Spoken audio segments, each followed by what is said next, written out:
titulo, pinangalan sa iba, ngayon malaki ang problema. Mga ka-property, ito po ang mga common problem ng mga bumibili ng bahay na nasa malayo po at hindi po makapirma ng SPA. Ipinangalan muna sa kapatid o sa magulang ang property na binili. Maling-mali! So after few years, nung gusto niya nang ilipat ang property sa pangalan niya, may problema na. Good morning, good learning everyone. This is your Kuya Francis and I'm your Kuya Broker.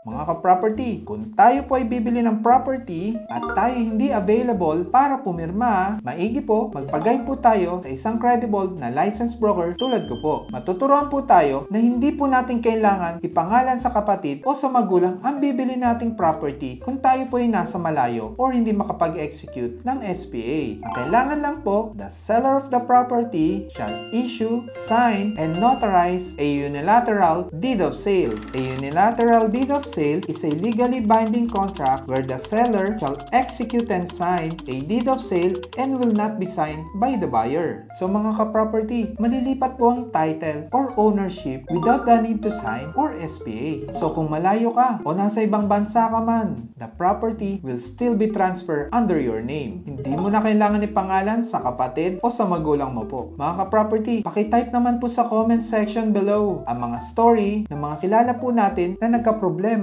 o nagdoble gastos dahil pinangalan po nila sa kapatid o sa magulang ang binili nilang property. Ang dami po talaga ng ganitong problema, lalo sa mga mahal po nating OFW. Pinangalan sa magulang, then nung namatay ang magulang, pinag-interesan na ng mga kapatid. Dahil nakapangalan sa magulang at namatay ang magulang, equally divided na po ang ownership sa magkakapatid. Or worse, pinangalan po sa kapatid o sa isang relative, then nung nakauwi na yung talaga may pera, yung bumili ng property, ayaw nang pumayag ng kapatid or ng relative na ilipat na po ang property sa tunay na bumili. Mga ka-property, para hindi po sumakit ang ating ulo at hindi po doble gastos natin sa title transfer, kung tayo po ay nasa malayo, pwede po natin ilipat ang ownership ng bibili nating property through unilateral deed of sale. Sana po ay nakatulong ang aking video. Kung sila po ay may katanungan, pakisulat lang po sa comment section below. Again, this is your Kuya Francis. God bless po sa ating lahat.